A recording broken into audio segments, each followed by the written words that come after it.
No, y hay que entender que sí, al final esto viene de la familia, viene de tu núcleo, de cómo te educaron y de cómo entonces entablas tus relaciones. Porque justo esto es súper importante, que hay muchas personas, por ejemplo, que tienen estas relaciones tóxicas, amorosas, porque en su núcleo, en su familia, lo que aprendieron es que el amor era así, que la forma de demostrarle a alguien que te importaba, que lo querías, era coartar su libertad, era limitar su opinión, era ser violento con esa persona, porque entonces eso significaba. Justo estaba viendo unas historias en Twitter de las relaciones antiguas, bueno, muchas personas hablaban de sus abuelitas, que ellas tenían 12, 13, 14 años y sus abuelos, los que eran sus esposos, muchos, o sea, se las llevaban o las compraban por una vaca o se las robaban y pues las violaban porque eran pues niñas, eran unas niñas y la familia pues no hacía nada porque era lo común, era como de bueno, ya le tocó a ese hombre y pues ni modo, se tiene que quedar ahí, ¿no? Y entonces desde los 12 años a tener hijos y en relaciones sexuales que ellas no querían, que ellas no consentían, pero era lo que estaba y lo que tenían que hacer. Entonces creas estas relaciones complicadas con tus hijos donde muchas personas, porque hubo varios casos, que las abuelas sí entendían esta cosa como de, ok, entonces yo tuve que sufrir esto porque no hubo nadie que me apoyara, entonces yo sí voy a apoyar a mis hijas para que ellas no tengan que irse con cualquier hombre y para que puedan vivir de forma más libre. Sin embargo, lo feo es que hay muchas otras que entonces se quedan en ese mismo espiral y replican los mismos comportamientos de ni modo, si a mí me tocó también, entonces a mi hija también le va a tocar quedarse con un marido que la tenga que violentar, que no esté disfrutando sus relaciones y que tenga que ser algo violento. Y eso es lo horrible, que tengamos que aprender de esas relaciones y tenemos que evolucionar de esas relaciones que son de base y de antigüedad y ascendencia violentas.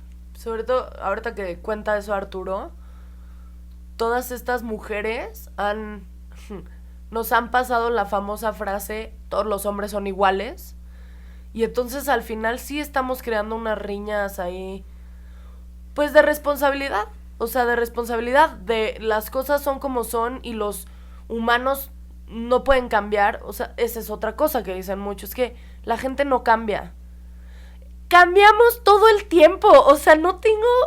No entiendo de dónde sacan estas verdades absolutas inexistentes que no, que lo único que nos están haciendo es crearnos rencores, o sea, sobre expectativas, justo. Que estaba el otro día hablando con Arturo sobre el epítome de la responsabilidad afectiva amorosa que ahorita que es el ghosting, que es esta cosa. El ghosting es cuando tú estás hablando con alguien y de la nada desaparece, ya no te contestó llamadas, mensajes.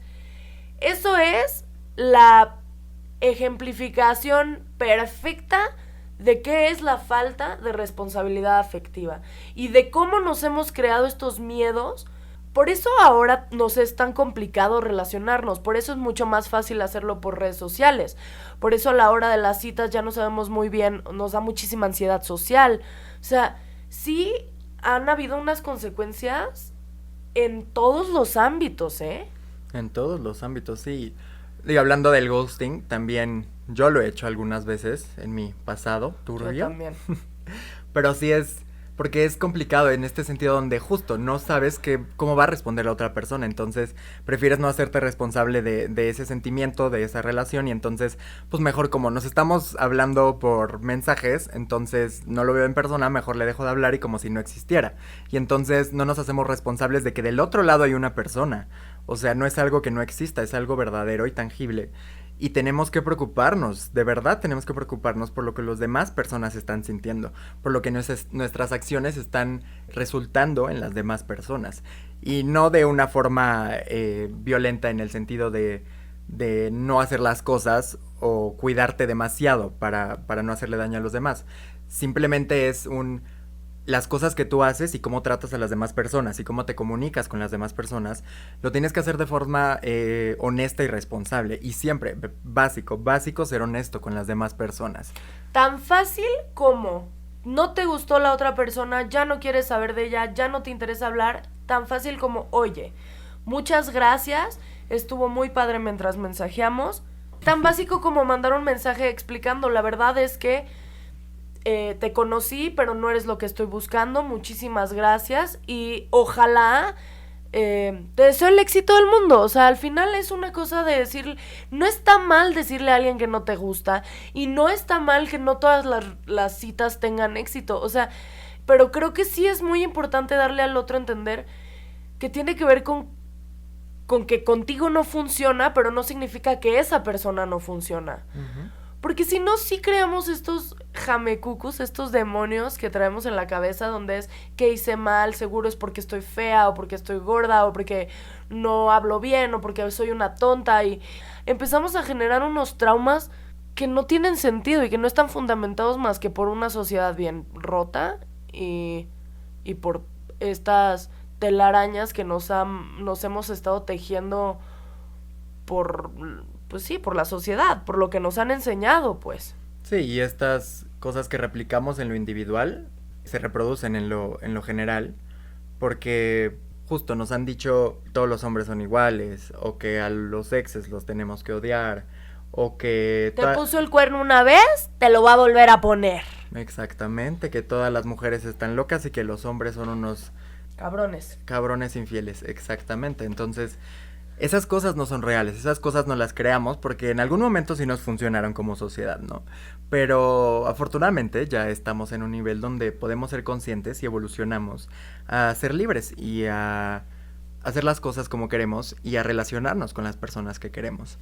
Entonces, sí es importante que hagamos una introspección sobre cómo queremos llevar a cabo nuestras relaciones, cómo queremos responsabilizarnos con las demás personas y de qué forma vamos a ser comprometidos y honestos también con las demás personas. Tenemos que ser también conscientes de cómo nuestra familia afecta bastante en cómo nos llevamos y cómo podemos entender la conciencia que nosotros tengamos con nuestra familia que puede ser bastante menos consciente. Más la generación de nuestros padres, o sea, digamos gente ya de arriba de 45, 50, 60 años, que tuvieron que hacer las cosas de forma mucho más pragmática, de forma mucho más directa, y entonces para ellos fue mucho más complicado poder ser conscientes de lo que sentían y de cómo afectaba a las demás personas, porque ellos tenían que ver estos resultados tangibles y físicos inmediatamente y era... ok, ya me quedan nada más 2 años para tener un hijo, me quedan nada más 2 años para tener un trabajo, para acabar la carrera, para la. Entonces, les fue muy complicado para ellos darse cuenta de que podían ser libres, que podían tomar sus decisiones, porque nadie se los decía y no veían esa posibilidad. Entonces, el hecho entonces ya de replicar las relaciones con nosotros, con sus hijos, con esta generación, es de... Ay, es que no aguantan las cosas. Ay, es que todo les duele. Ay, es que... Generación de cristal. Guácala, exacto. Es una cosa de entender que para ellos tenían que aguantarse las cosas. Pero aguantarse las cosas no está bien. O sea, no te hace más fuerte el aguantarte las cosas, el no ser honesto, el irte a llorar al baño y luego salir muy fuerte. No, solo te hace una persona completamente insana. O sea, yo lo veo con mi mamá, que es boomer, o mi tío, que ya tiene 92 años, y ambos han estado en esta postura de yo no necesito terapia, y yo no estoy loco, y yo no necesito que me curen. No, pero ambos han estado en relaciones turbotóxicas en donde han sufrido cosas completamente innecesarias porque se tienen que aguantar. Pues no, o sea, yo ya los vi a punto de morirse y decir, puta, me aguante por nada. O sea, no, pues eso no te lleva a ningún tipo de felicidad. O sea, yo no sé de qué creen que se trata vivir, pero vivir no se trata de aguantar. El aguante rompe y el aguante encorva. O sea, es una cosa... No. Sí, violenta el hecho de creer que no demostrar lo que sientes te va a hacer más fuerte. Que las personas débiles, que los que enseñan lo que sienten son más débiles, y que entonces las personas débiles son los que les va a ir mal en la vida, que mientras más fuerte te vean, entonces más mejor. Horrible conjetura, pero te va a ir en la vida. Entonces, no es así. Las cosas verdaderamente son mejores cuando comunicas con honestidad, cuando demuestras lo que sientes, y eso es verdadera valentía, porque la valentía está en demostrar el miedo pero aprender a construir de ese miedo. No dejar que ese miedo te limite, aceptar ese miedo, entenderlo, abrazarlo y decirle, bueno, quédate aquí al lado mientras me enseñas porque yo igual voy a caminar para enfrente. Pero simplemente esconder las cosas y decirle a los demás que no sientes, que no te importa, que no es algo que para ti sea importante, eso verdaderamente destruye porque cuarteas la forma en la que las personas creen que pueden ser abiertos contigo, porque entonces saben que tú no eres una persona que vaya a ser honesta con ellos y saben que no pueden abrirse contigo porque entonces los vas a considerar como algo más débil y algo más inferior. En conclusión, hay que evitar el dolor innecesario que tenga que ver con hacerse responsable de las decisiones que tomamos y el concientizarnos de lo que pasa a nuestro alrededor y entender que todo tiene un porqué y no tomarlo como, pues ya es, porque, no, pues porque es y para dónde va y me va a llevar a algún buen lado o esto me va a acabar de romper. Sí, saber disentir de cuáles son las cosas que están construidas por los demás, qué son las cosas que tú sientes y por qué sientes las cosas. Es súper importante eso, que verdaderamente hagas una introspección, hablando de todos los sentimientos. ¿Por qué me siento triste? ¿Por qué me siento enojado?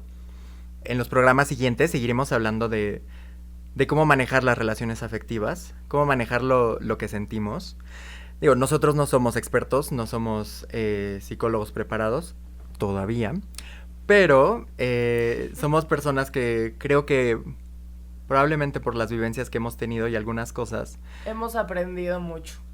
Y a lo mejor somos un poco más conscientes al entender este sufrimiento y estas cosas. Entonces, pues vamos a continuar hablando de estos temas y de estos sentimientos y sobre estas cosas que verdaderamente la gente necesita entender y necesita concientizar y pues irlo replicando de persona en persona. Muchas gracias a todos y gracias por regalarnos este tiempo tan bonito. Les mandamos un beso. Nos vemos el próximo capítulo. Bye. Esto fue Responsabilidad Afectiva. Nos vemos el próximo jueves con un nuevo capítulo. ¡Cling!